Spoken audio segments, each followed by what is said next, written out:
no CNPJ é Colégio São Judas Tadeu. O nome fantasia, que é aquele nome que bota na porta, você pode colocar qualquer um. Quem aqui nunca já passou por isso, né, em loja de shopping? Que não tem o nome da loja, tem o CNPJ da pessoa. Entende? Aí é o nome científico e o nome fantasia. O nome de registro e o nome fantasia. Entendeu? Cruzadas é o nome fantasia. Porque o Papa diz assim, Urbano II, quem for para Jerusalém matar muçulmano vai ser salvo. Os caras, vamos embora matar muçulmano, né? Mas peraí, pô. Se você vai lutar em nome de Cristo, você tem que levar alguma coisa que pertenceu a Cristo. Está lá na igreja do Santo Sepulcro até hoje, viu? Uma cruz de prata, disse que ela tinha mais ou menos 1 metro. Uma cruz de prata, cravejada em diamantes, na qual no meio dela tem um Sagrado Coração de Jesus, e dentro do Sagrado Coração de Jesus tem um fragmento da cruz de Cristo. Aí ele disse, se você vai lutar em nome de Cristo, que você leve isso que pertenceu a Cristo. Aí os caras levam a cruz de Cristo. Por isso que o nome do movimento é Cruzadas. Mas é o nome fantasia. O nome científico das cruzadas, o nome do registro do CNPJ, é concílio. Concílio é reunião de membros do clero, tá?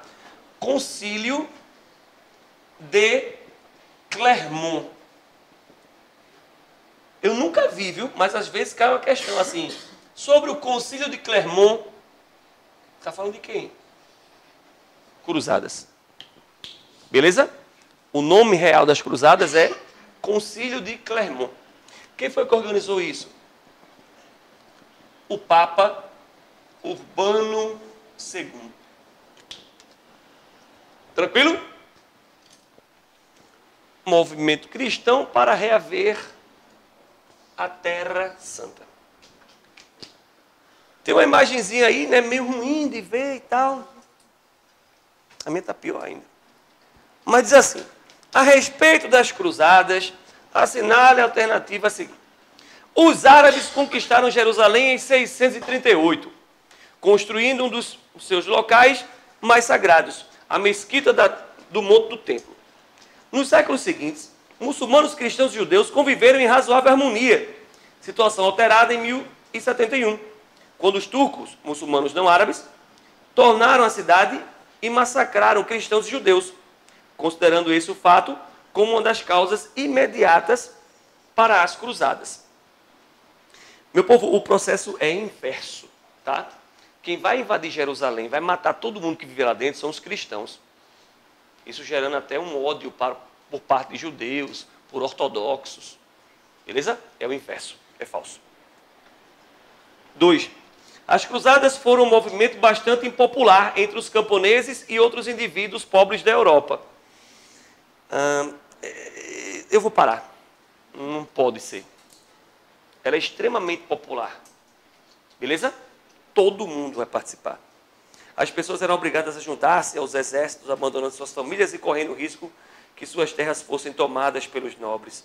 Por outro lado, os reis europeus também foram contrários às cruzadas, porque percebiam nelas uma fonte de fortalecimento do poder do Papa.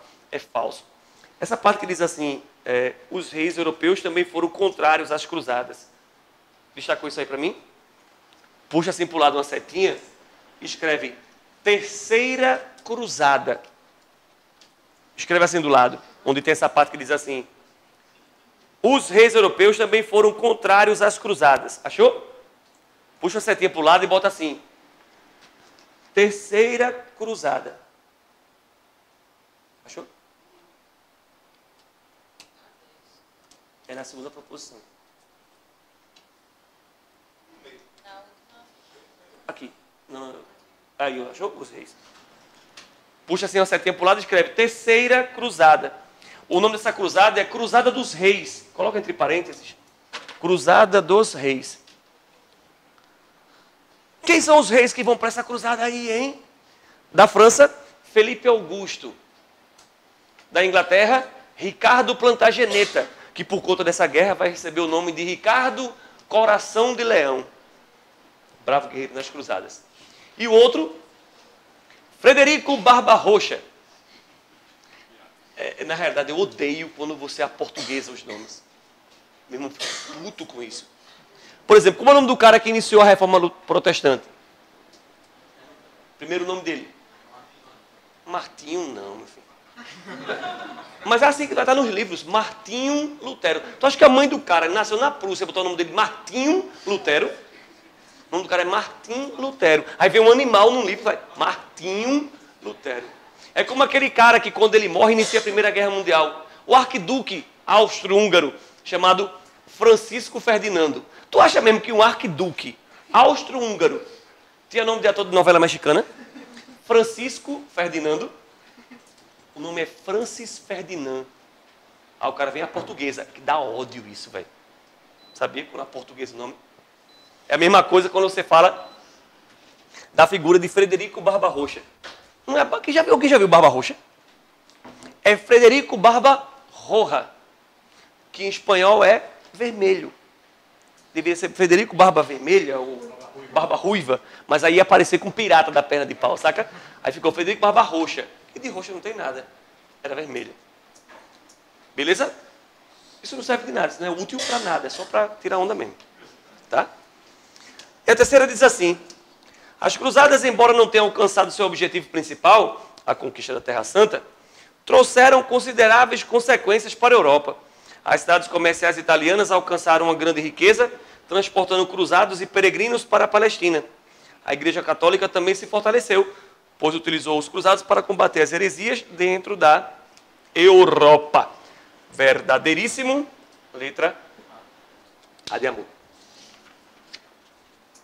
Bacana, meu povo? Alguma dúvida aí? Vamos falar de novo de reforma protestante? Olha o que diz a quinta de novo.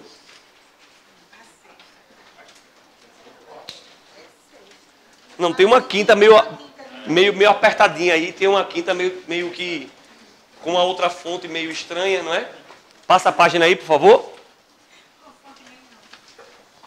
Tá meio tronchinha aí, mas a gente boa ela, tá?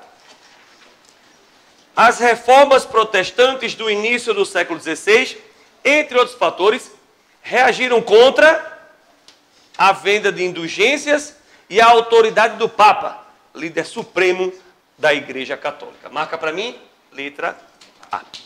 Olha o que dizia B.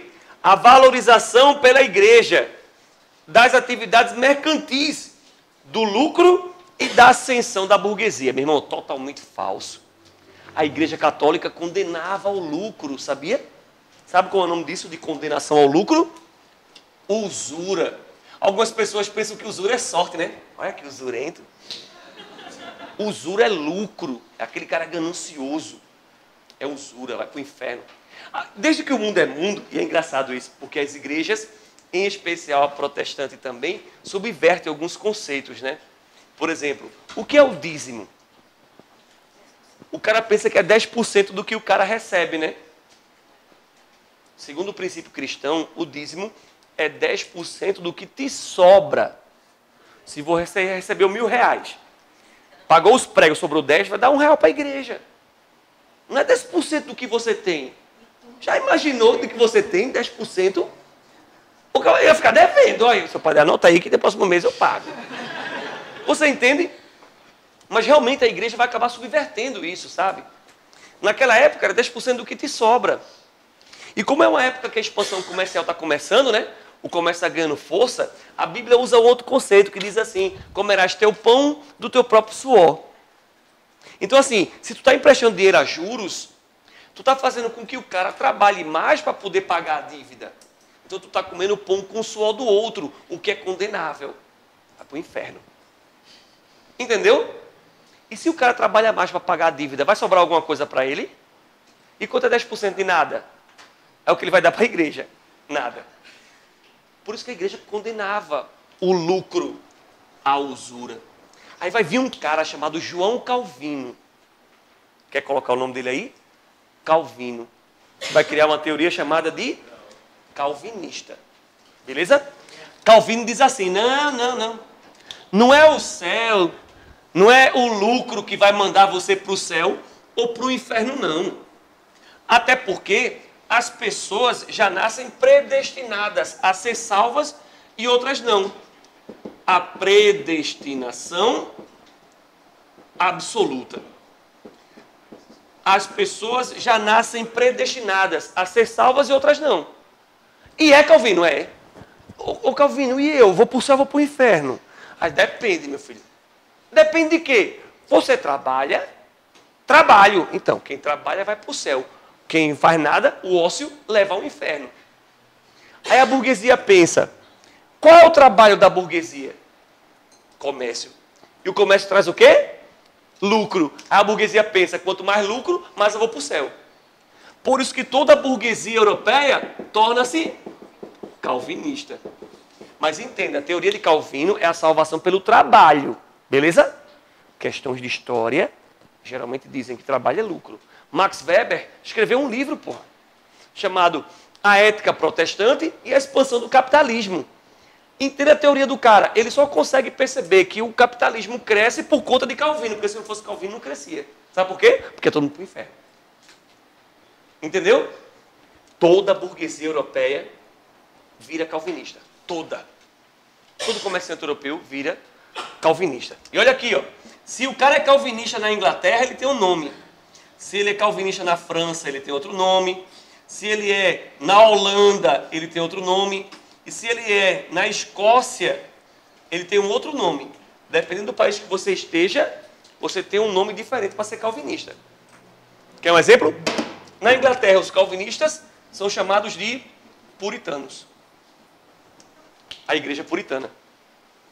É uma vertente protestante que tem tudo isso aqui, mais a predestinação absoluta, que é a salvação pelo trabalho. Que em história a gente lê como lucro. Certo? Na França, é um nomezinho bem estranho, chamado Huguenots. Creio que se você estiver em casa, estudando um pouco de história do período colonial, na formação das capitanias, aí os Huguenots vão invadir o Rio de Janeiro, vão fundar uma cidade lá, chamada França Antártica. Aí um governador-geral do Brasil, chamado Mendes de Sá, com apoio do seu sobrinho Estácio de Sá, expulsa os Huguenots do Rio de Janeiro. E o que são Huguenots? Calvinistas franceses. E por que eles vieram para o Brasil? Perseguições religiosas na Europa. Fugiram para cá. Beleza? E fundaram a França Antártica. Na Holanda, os holandeses não vão invadir Recife, não vão? Ei, se liga, viu? Assunto foda. Invasões holandesas. E quando Nassau, Maurício de Nassau, vem para o Brasil, ele vai dar liberdade de culto aos protestantes. Sabe como é o nome do holandês calvinista? Batavo. Eita, igual ao leite, né? É. Igual ao leite. Batavo. Beleza? Batavo. E na Escócia, tem uma rainha lá chamada a Rainha Sanguinária, a Brunmary. A Maria Tudor. Que quando ela assume o trono, ela começa a perseguir todos os escoceses protestantes. E a matar todos. Tanto é que essa galera foge para a colônia inglesa. Como é o nome da colônia inglesa na América? Estados Unidos. Que se torna uma grande comunidade presbiteriana. Opa! Deixa eu falar, não foi? Os presbiterianos é uma corrente calvinista, escocesa, e que aqui na América vai se adaptando aos poucos, tá? Que uma linha que ele segue, uma das linhas é a linha adventista, que é uma linha baseada no protestantismo, calvinista, batista, que vão virando ramificações religiosas. De boa? Mas é chamado presbiteriano, dos mormons, que tem bases na teoria calvinista. Tranquilo? Então são nomes que você às vezes encontra num texto e às vezes não sabe o que significa. Encontrou algum desses textos, associa logo a Calvino, que é o quê? Predestinação absoluta. Então o textinho dizia para a gente aqui a proposição que a Igreja Católica valorizava o lucro. Condenava o lucro. Quem vai valorizar o lucro é a Igreja Calvinista. Então na letra C tu diz assim, ó, a letra B, perdão. A valorização pela Igreja Católica, não tem? Corta Igreja Católica e escreve Igreja Calvinista. Aí sim estaria certo. Se fosse a Igreja Calvinista. C de casa. O pensamento humanista e permitiram uma ampla revisão administrativa e doutrinária da Igreja Católica. Falso. a Igreja Católica não se reformou. E é engraçado isso, né, velho? A Igreja Católica teve tudo, velho, nas mãos. Porque já viram aqueles caras que fazem salto com vara? É massa quem é o último, sabia? Porque o último fica ligado enquanto os caras estão pulando. O cara pulou 2 metros, o primeiro. Aí o último vai e bota 2 metros e 1 centímetro. Se ele passou, já ganhou. Se o outro cara não tiver outra chance, né? Então quem fica por último sempre tem chance. Sempre tem a melhor forma, porque observou o que os outros fizeram. Se ligou? Lutero, Calvino, Henrique VIII. Aí começa a chamada Contra-Reforma, que é a reforma da Igreja Católica. Pense comigo, a Igreja Católica teve tudo nas mãos para fazer uma reforma furando para acabar com qualquer igreja protestante. Foi o que a Igreja Católica fez? Nada. Nada. A única coisa de respeito que a Igreja Católica fez foi acabar com as indulgências, porra, isso aí também já seria ridículo, e a criação do seminário. Sabe o que é seminário? A escola para a formação de padre. Ponto. Foi o que a igreja fez. Reafirmou os dogmas, disse que o Papa era infalível, disse que tem celibato mesmo, tem clero, tem padre, tem bispo. Disse tudo o que já tinha dito antes. E se alguém falar mal, vai perseguir. A Inquisição é o Tribunal do Santo Ofício. Entendeu? Que a Igreja Católica teve tudo nas mãos para fazer uma reforma e perdeu a oportunidade, como aconteceu agora há pouco, né? Com a morte do Papa João Paulo II. A Igreja Católica teve a chance de se modificar, mas deixou escapar para as mãos do Joseph Ratzinger, que é o Bento XVI. Mas aí o Bento XVI explode um escândalo absurdo na mão dele. Sabe ligado que escândalo foi esse, né? Dos padres. Não só isso, né? Tinha padres que tomavam conta do Banco do Vaticano, que estavam fazendo caixa 2.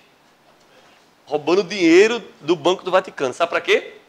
Para investir em site pornô.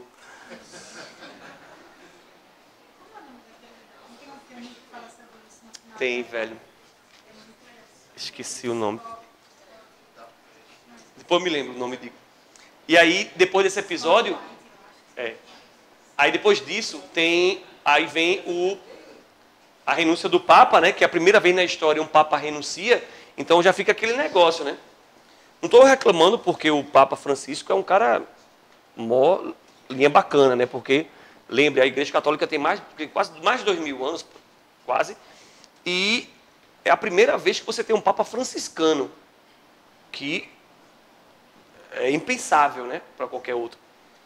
Mas se a Igreja Católica quisesse fazer uma reforma muito foda mesmo, quando Ratzinger renunciou, tinha colocado um Papa africano, velho. Tu já imaginou um Papa negão, velho? Não diga aí o impacto que seria. Porra, a igreja ia ter se reformado mesmo, porque meu irmão já imaginou aquela elite branca americana beijando a mão do Papa negão. Ia ser foda, velho. Não estou reclamando, não, muito pelo contrário. O Papa Francisco é um Papa de grande respeito. Agora, diga aí, velho. Ia quebrar muito tabu, não ia não? Um Papa negão, velho. Porra, deu maior valor, velho. Mas quem sabe o próximo, né? Então dizer que a igreja fez uma ampla reforma é totalmente equivocado. Entre outros fatores, reagiram contra as missões evangelizadoras desenvolvidas pela Igreja Católica na América e na Ásia. Sabe o que é isso, né? Deixa eu chegar para mim o nome, missões evangelizadoras. Escreve assim, jesuítas. Sabe quem são os jesuítas? Eram padres para catequese de índio. Os padres vão vir para aqui, para a América, para catequizar os índios, os jesuítas. O boy não criticava não os jesuítas? Não. Porque os jesuítas surgem depois da reforma. Surgem com a contra-reforma, tá? O princípio do livre-arbítrio, defendido pelo Santo Ofício. Deixa para mim o nome Santo Ofício. Sabe o que é o Santo Ofício? Escreve embaixo. Inquisição. É o tribunal do Santo Ofício. Sabe o que é a Inquisição? É o que persegue o malfiel, o herege. Mas está pensando que é só perseguir, é?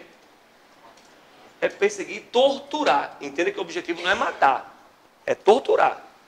Por exemplo, a cadeira de Inquisição. Sabe qual é, né? Uma cadeira de ferro cheia de espinhos assim. Ah, boy, mas um faqui deita numa cama de prego e não se fura. Bota madeira e ele racha assim, ó, para que as pernas perfurem. No colo e no peito. Nas pernas e no peito. E pressiona o cara ali. E amarra ele lá. Ah, mas mesmo assim não chega não a doer muito. É. Ele bota embaixo uma fogueirinha aqui, ó, pegando fogo. Com uma cadeira de ferro, ela começa a esquentar. E o calor vai irradiando. E se ficar aquela ponta em brasa e tiver pressionado, porque o cara está preso ali, quente daquele jeito, pode ter certeza que ele vai furar. E o pior, é furar e cauterizar ao mesmo tempo. Já cicatrizar. Vai ficar aquelas marcas pelo resto da vida. Nunca mais volta ao normal. Mas andar com um negócio desse era muito difícil, né? Para perseguir os caras. Geralmente eles gostavam de coisas que pudessem ser mais simples. Como a extravasa, por exemplo. Era uma roldana no teto, amarrava o cara assim e levantava ele. Entendeu? Deixa o resto que a gravidade faz. E se mesmo assim ele não se acusa, puxava um pouquinho só a corda assim, ó, e solta. Se o impacto do corpo, os braços deslocavam. Numa época como essa, o cara deslocar os dois braços, pode ter certeza, nunca mais ele volta ao normal. Nunca mais. Tinha um outro chamado berço de Judas. Sabe o que é Judas, né? É o cara que traiu Cristo. Sabe por que o nome é berço de Judas? Era uma pirâmidezinha de madeira, tinha mais ou menos 1 metro, 1,20 m. Que amarrado por roldanas, o cara era sentado ali. Mas não é no ânus não, viu? É no períneo. Que é aquele espaçozinho que fica entre o ânus e o órgão genital. Bota o cara sentado ali assim e solta. Deixa ele ali. Solta. Aí fica pressionando. Sabe por que é berço de Judas? Ele vai entregar até a mãe dele. Até a mãe ele entrega. Tem um outro chamado... Esse é o último, tá? O chamado descascador de peles. Mas só pelo nome... Deve ser bem legal, né? Ele é uma manivelazinha aqui e um negócio de madeira redondo. De frente assim, você olhando, as espadas ficavam aqui assim. Entendeu? Aquelas espadas. Só que as espadas também giravam no próprio eixo. Então você girava as espadas e quando girava elas rodavam também assim. Entendeu? Elas giravam assim, além de girar de uma vez só. Então você colocava 2 negocinhos desse aqui, botava uma maca com um cara deitado. Bota ali o infiel, fica um padre de um lado, outro padre do outro, e assim, ó. Tá ligado o que acontecia se pegasse, né? Arrancava os pedaços. Por isso que é descascador de peles. Tem uma história que diz que soldados espanhóis invadiram um mosteiro no sul da Espanha. E quando invadiram o mosteiro, velho, tinha uma máquina dessa e um cara lá dentro e os padres rodando. Diz que os soldados espanhóis ficam tão revoltados com isso que botam todos os monges na máquina e rodam lá. Que aí, isso era a Inquisição, que perseguia e torturava as pessoas. Aí dizer a mim que o princípio do livre-arbítrio defendido pelo Santo Ofício, o Santo Ofício permitia livre-arbítrio, velho. Falso. Bacana? Dúvidas aí? Vamos para a próxima. Portugal teve um desempenho destacado na expansão marítima europeia. Muitos fatores contribuíram para que esse país conseguisse construir um domínio colonial significativo para a época. Sobre o desempenho português no período da expansão marítima e a colonização da América, assinale o enunciado a seguir. Os enunciados a seguir. Como é? Analise os enunciados a seguir. Vamos lá, meu povo. Como eu expliquei agora há pouco, Portugal é o pioneiro na navegação marítima, lembra? Começou em todo o século XV a fazer a voltinha na África. Pois bem, por que Portugal é pioneiro na navegação marítima? Coloca aí nas suas anotações. Pioneirismo português nas grandes navegações.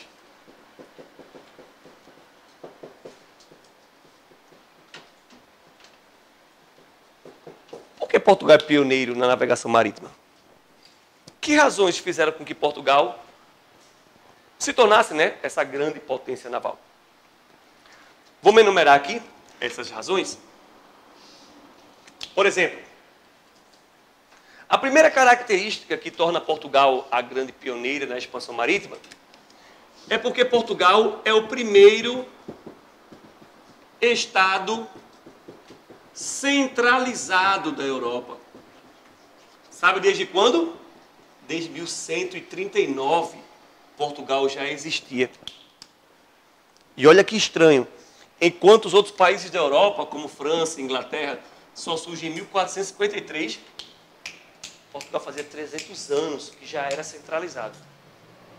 O que eu devo pensar quando eu falo em monarquia centralizada, hein? Impostos. Taxação de impostos. Então, assim, Portugal já cobrava impostos da sua população. Não é uma monarquia centralizada? Não preciso explicar que o Brasil cobra imposto da gente, não, né? Então, assim, a gestão centralizadora gera impostos. Beleza? Mas sabe o que é melhor ainda? Além de ser um Estado centralizado, Portugal tinha ausência de conflitos. Portugal não vinha passando por guerra. Ó. Legal isso, né? Porque um dos maiores investimentos e gastos que se tem nesse período é com guerra, né, velho? Tem um livro de uma economista americana que fala que o Estado americano, em 2008, passou por uma grave crise econômica devido aos gastos com a guerra do Iraque, né? Depois daquele episódio do 11 de setembro, em que os americanos iniciaram a chamada Guerra ao Terror, que invadiu o Iraque para matar Saddam. Tá ligado que o soldado americano, como qualquer soldado que vai para a guerra, quase que triplica os seus salários, né? Então, imagina um cara que passa um ano no Iraque, vai receber 3 vezes mais durante um ano. E quantos soldados foram? Quantas armas foram compradas? Aviões, tanques, munição. Entende como são os gastos muito altos para o Estado? E quando invadiram o Iraque, para pegar as armas químicas que Saddam Hussein tinha, não tinha nada. E ainda mataram Saddam. Beleza? Então, a ausência de conflitos. Conflitos gera muito gasto. Então, pense assim, Portugal arrecada dinheiro e não gasta. Beleza? Terceiro ponto. Localização geográfica favorável. Aí os livros de história dizem assim, Portugal tem um litoral recortado. Meu irmão, Portugal é muito bem localizado, velho. Portugal é entrada ou saída de Mediterrâneo, pô. Portugal é totalmente litorâneo. Portugal é bacana demais, velho. Só tem os portugueses que são meio... né? Por exemplo, a Torre de Belém, pastel de Belém. Não tem o pastel de Belém, famosíssimo? É um tortilete de nata. Mas é português, né? Português tem esse negócio de fazer merda mesmo. Porque como é que pode um tortilete de nata ser chamado de pastel? Coisa de português, né? Eu passei por uma muito ruim em Portugal. A gente ia viajar, tipo, 2 horas da tarde, de volta para o Brasil. Aí estava de 11 horas da manhã no shopping, né? A minha mulher fez, vamos almoçar logo aqui? Porque, pô, no aeroporto deve ser muito caro para almoçar, né? Bora almoçar. Aí fomos à Praça de Alimentação. Olha o nome, Praça de Alimentação. 11h10, 11h20 da manhã. Chegou lá, tinha assim uma plaquinha, feijoada branca. Deve ser dobradinha, né? Fui lá perguntar ao cara, meu irmão, que é isso aí, feijoada branca? O cara, são frutos do mar. Aí eu disse, oxe, pensei que era igual a feijoada do Brasil. Ele disse, não. É misturado peixe, camarão, é caldeirada. Aí eu disse, tá, lá no Brasil é caldeirada. Ele disse, e é boa? Ele disse, porra, muito boa, daqui, é das melhores e tal. Aí eu disse, massa. Tu vai querer, cara? Então, faça 2 pra gente. Ele disse, não pode não. Por que não pode? Não, porque só pode servir almoço de meio-dia. Coisa de português, velho. Só bicho, praça de alimentação do shopping. Só saía almoço de meio-dia. Isso é brincadeira, isso é mentira, velho. Aí fui em outro, cara. Não, meio-dia. Tá filho da peste. Cheguei no restaurante fora do shopping. Velho, o cara tá fechado, só de meio-dia. Eu disse, pronto. É coisa de português. Localização geográfica favorável. Como disse agora há pouco, os livros dizem assim, Portugal tem um litoral recortado. Portugal é totalmente litorânea. Por isso que ela é bem localizada geograficamente. Revolução de Aves, no século XIV. A Revolução de Aves é uma revolução que coloca no trono em Portugal um cara chamado João de Aves, que era um burguês. Então a Revolução de Aves traz para Portugal uma dinastia burguesa. E você sabe, né? Se o rei é burguês, vai beneficiar a burguesia, condição lógica, né? João de Aves não, mas o seu filho é foda para Portugal. Escola de Sagres. Aí vou voltar a falar dos portugueses, viu? Preste atenção.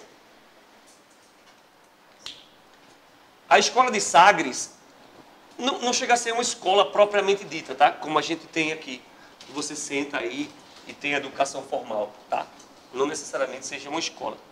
Era um local, é uma cidade bem legal lá em Portugal, Sagres. Tem uma cerveja bem bacana também, chamada Sagres.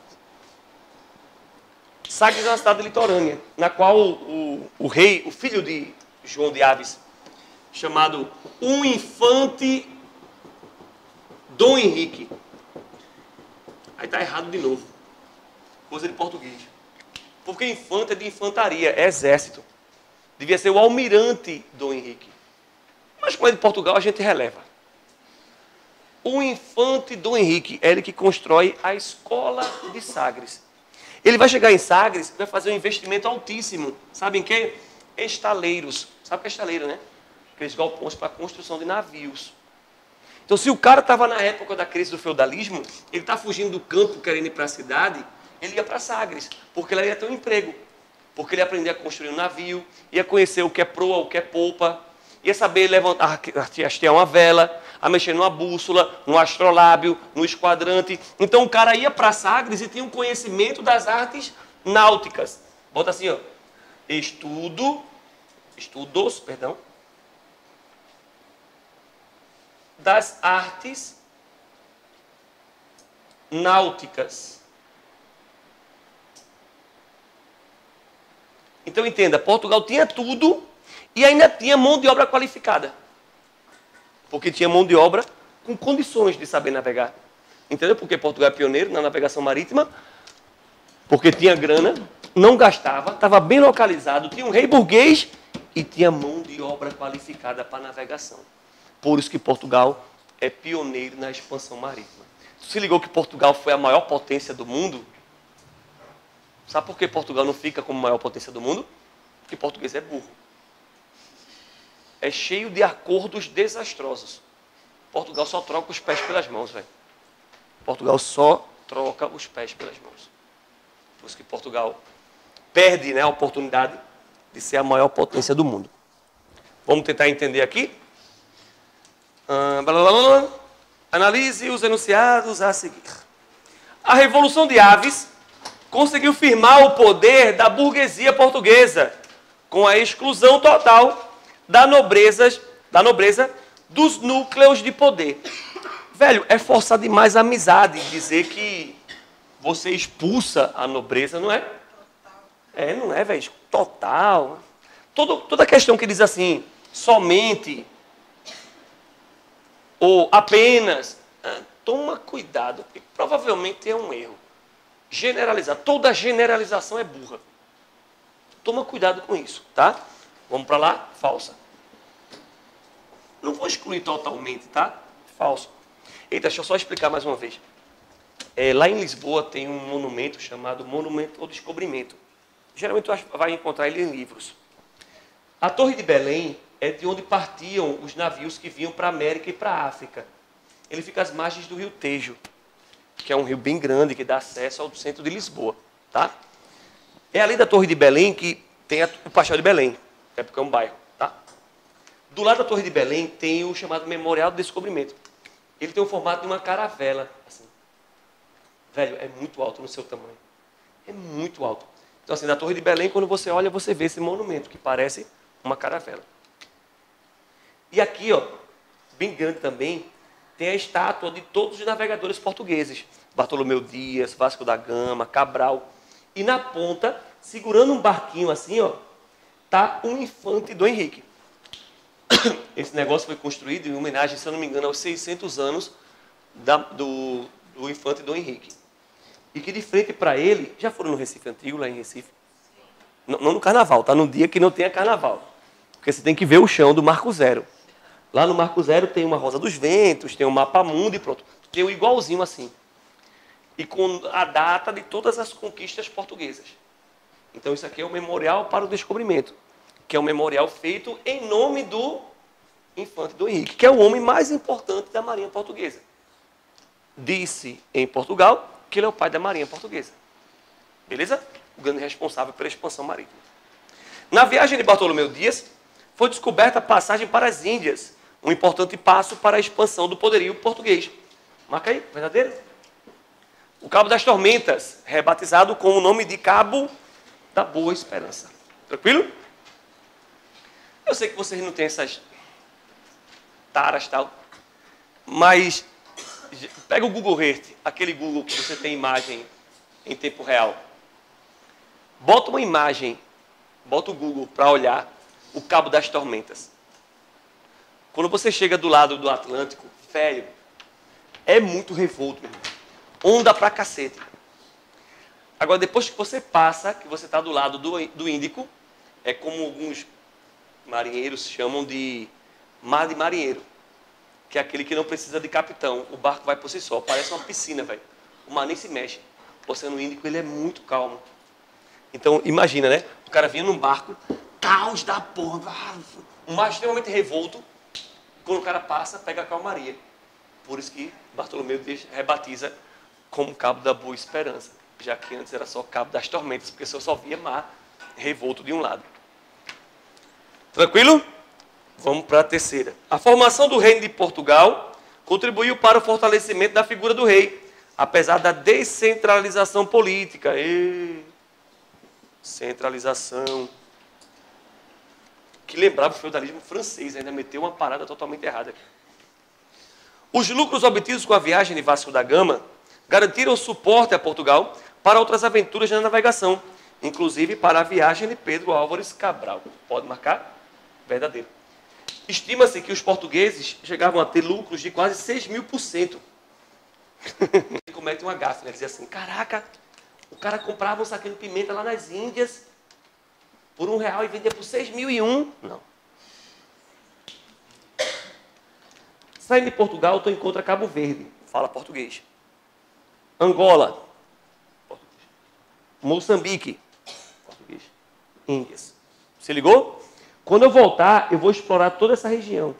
É aí sim, uma navegação dava lucros de 6.000%.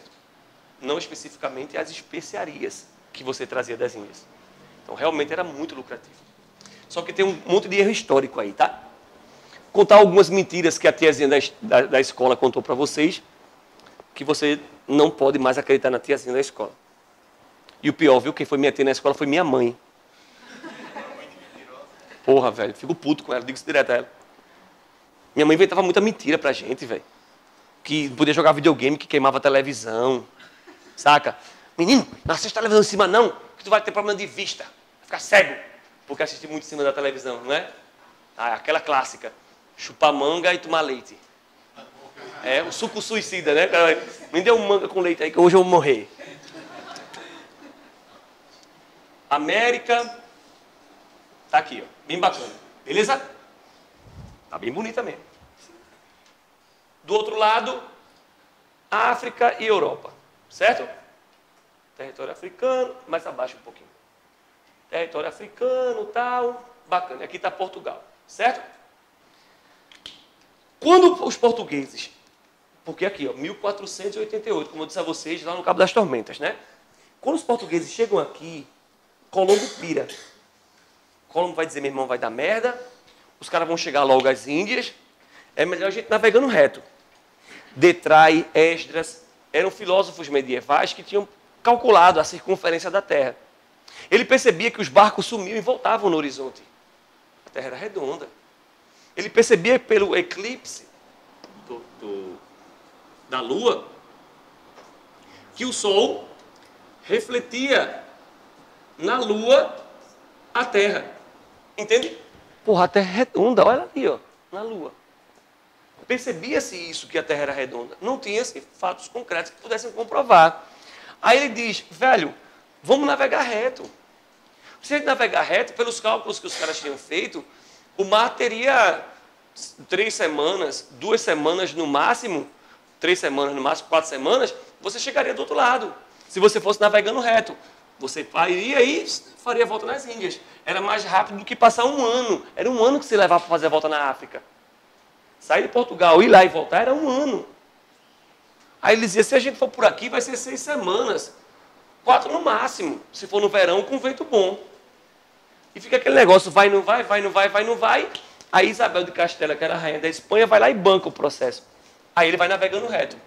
Só que aí ele leva a tromba. Porque ele não vai chegar do outro lado tão fácil. Ele vai chegar na América. Tá ali, ó, 1488, beleza? Quando é que chega na América? 1492. Como é no tratado que vai dividir a América entre Portugal e Espanha? Tordesilhas é de 1494. Como é que você quer dizer a mim que o Brasil foi descoberto em 1500? É irracional dizer que o Brasil foi descoberto em 1500, se 6 anos antes já tinha um tratado que dividia essas terras entre Portugal e Espanha. Não existe descobrimento. Não existe. Esse termo não existe. Cabral viu apenas tomar posse de uma terra que já era portuguesa. Tanto é que ele só vai vir para cá depois que concluir. Vasco da Gama chegou em 98, se ligou? Sabe qual é a segunda expedição aí para as Índias? A de Cabral, que vem para cá, depois segue o passeio. Ficou claro aqui? Não existe descobrimento. Aquele negocinho que a tia contava, aí pegou uma tempestade. Não é? Tem uma mais foda ainda que diz assim, e chamou os índios de índio porque pensou que estava nas Índias. Já viram essa? Essa é foda, velho. Cabral viu apenas tomar posse de uma terra que já era portuguesa, não há discussão com relação a isso. Beleza? E por que o Brasil não foi colonizado logo de cara?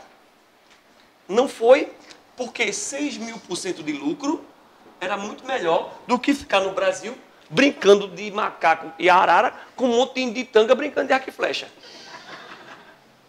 Era um princípio clássico dos países ibéricos, que é a Espanha e Portugal. É um princípio chamado assim, ó, metalismo. Acúmulo de metais preciosos. Tinha 3 civilizações horríveis. Astecas, Incas e Maias. Eram templos de ouro, estátuas de ouro. Quando os portugueses chegam aqui, um monte de tanga brincando de arco e flecha. Não tinha ouro, velho. Não tinha ouro à primeira vista, né? Porque vai ter o ciclo do ouro depois, não vai ter, não? Sabe como é que começa o ciclo do ouro, né? 1700. Entendeu quanto tempo se passou até que os caras decidissem catar ouro? Porque não estava à vista esse ouro. Coisa que estava nas civilizações ameríndias ou pré-colombianas, como é chamada. Astecas, Incas e Maias. De boa? Tem mais uma? Tem. A colonização das terras conquistadas por Portugal teve também uma dimensão religiosa, com a presença da Igreja Católica. É a principal justificativa, né? Expansão da fé cristã.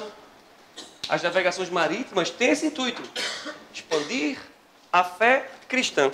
Coloca para mim aí, ao lado dessa última proposição, missões jesuíticas. Missões jesuíticas. Que é a missão de jesuítas. De boa? Qual a função dos jesuítas? Catequizar os índios. De boa?